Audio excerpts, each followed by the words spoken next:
ఆస్తిలో వాటా ఇవ్వాల్సి వస్తుందని చెప్పి సవతి తల్లిని హత్య చేశారు. ఈ విషయంలో తండ్రి కూడా వారికి సహకరించాడు. మొత్తంగా స్కెచ్ వేసి ఆమెను చంపేశారు. ఆస్తి సంగతి పక్కన పెడితే ఇప్పుడు ఇంటిలిపాది మర్డర్ కేసులో ఇరుక్కుని ఊచలెక్కబెడుతున్నారు. కరీంనగర్ జిల్లా టేకుర్తిలో ఈ ఘటన జరిగింది. కరీంనగర్ జిల్లా ఇల్లందుకుంట మండలం టేకుర్తిలో దారుణం జరిగింది. నిండు గర్భిణిని దారుణంగా హత్య చేశారు. స్థానికుల ఫిర్యాదుతో రంగంలోకి దిగిన పోలీసులు ఈ కేసులో నిందితులను అరెస్ట్ చేశారు. టేకుర్తిలో ముద్రబోయిన రాములు, రేణుక నివసిస్తున్నారు. వారికి 2 కుమారులు. అయితే రాములు 7 సంవత్సరాల క్రితం భర్తను వదిలి ఒంటరిగా ఉంటున్న చిగురుమామిడి మండలం బొమ్మనపల్లికి చెందిన తిరుమల అనే మరో మహిళను వివాహం చేసుకున్నాడు. ఆ టైంలో తనకు పెళ్లైన విషయాన్ని దాచిపెట్టి పెళ్లాడాడు. ఈ క్రమంలో కొన్ని రోజులు రెండో వివాహం గురించి మొదటి భార్యకు తెలియకుండా జాగ్రత్త పడ్డాడు. విషయం తెలిసిన తర్వాత 2 ఇళ్లలో గొడవలు షురు అయ్యాయి.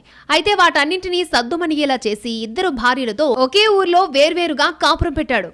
అంతా బాగుంది అనుకున్న టైంలో తిరుమల గర్భం దాల్చింది. ప్రస్తుతం 7 నెలల గర్భిణి. ఈ క్రమంలో ముద్రపోయిన రాములు కుటుంబం ఆమెపై కక్ష కట్టింది. ఆమెకు పిల్లలు పుడితే ఆస్తిలో వాటా ఇవ్వాల్సి వస్తుందని కన్నింగ్ ఆలోచనకు తెరతీసింది. దీంతో ఆమెను కడతీర్చితే అసలు ఆస్తిలో వాటా ఇవ్వాల్సిన అవసరం ఉండదని ప్లాన్ చేశారు. రీసెంట్ గా ఆమె ఒక 7 మంత్స్ బ్యాక్ కన్సీవ్ అవుతుంది, గర్భవతి అయినటువంటి క్రమం లోపల ఆమె మళ్ళీ ఇది వాళ్ళ యొక్క వారసులు వస్తే ఆస్తిలో వాటాలు అవన్నీ రావాల్సి వస్తాయని చెప్పి ఆ దృక్పథంతో వాళ్ళు ఏం చేస్తుంది. ప్లస్ వాళ్ళకు ఒక ఫీలింగ్ ఏముంటుందంటే తక్కువ కులం అనేది ఒక ఫీలింగ్ వాళ్ళు ఉంటుంది. సో దాన్ని ఎట్లనే చేసి ఈ వారసులు రాకుండా ప్లస్ ఈ సోషల్ స్టిగ్మా అని వాళ్ళు ఏదైతే భావిస్తున్నారో దాని నుంచి తప్పించుకోవడానికి అని చెప్పి ఒక ప్లాన్ వేసి ఇట్లానే విషయం మీద ఎలిమినేట్ చేయాలనే ఉద్దేశంతో కుటుంబంతో వాళ్ళు 4 కూర్చొని 2 కొడుకులు భార్య భర్తలు మాట్లాడుకొని ప్లాన్ చేస్తారు. ఇక ఈ ప్లాన్ అమలు చేసేందుకు చిన్న కొడుకు బన్నీ తేజ్ ను ప్రేరేపించారు. అప్పటికే చెడు అలవాట్లకు బానిసైన బన్నీ తేజ్ మర్డర్ కోసం ప్రిపేర్ అయ్యాడు. అమెజాన్ ద్వారా కత్తి కూడా తెప్పించాడు. ఇక యూట్యూబ్ లో మర్డర్ ఎలా చేయాలి అనే వీడియోలు చూశాడు. అదును కోసం వేచి చూసి చివరకు తిరుమల ఇంటి చుట్టుపక్కల ఎవరూ లేని టైంలో ఇంట్లోకి చొరబడ్డాడు. అతి దారుణంగా ముఖంపై కత్తితో వేటు వేశాడు. ఆమె అక్కడికక్కడే మృతి చెందింది. రక్తపు మడుగులో పడి ఉన్న ఆమెను చూసి పోలీసులకు ఫిర్యాదు చేశారు స్థానికులు. ఈ కేసులో ముద్రపోయిన రాములు, అతని మొదటి భార్య, నిందితుడు బన్నీ తేజ్ తో పాటు మరొక కుమారుని కూడా పోలీసులు అరెస్ట్ చేశారు.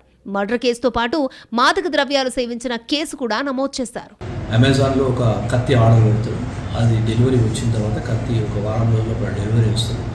వచ్చిన తర్వాత ఆపర్చునిటీ గురించి వెయిట్ చేసుకుంటూ వాళ్ళందరితో తల్లిదండ్రులతో టచ్లో ఉంటూ నిన్న పోయి ఆ కత్తి తీసుకొని పోయి అది కొంచెం గంజాయి సేవించిన తర్వాత ఆ కత్తి తీసుకొని పోయి చంపడం అనేది. సో మీన్ వైల్ దానికంటే ముందు ఇతను చంపడం ఎలా అనేటువంటి విషయాన్ని కూడా యూట్యూబ్లో సర్చ్ చేసి చూసి కత్తితో ఈజీగా ఎట్లా చంపాలనేటువంటి దాన్ని తెలుసుకొని నిన్న పోయి ఆమె మీద కిరాతకంగా దాడి చేసి ఆ అమ్మాయిని చంపడం జరిగింది.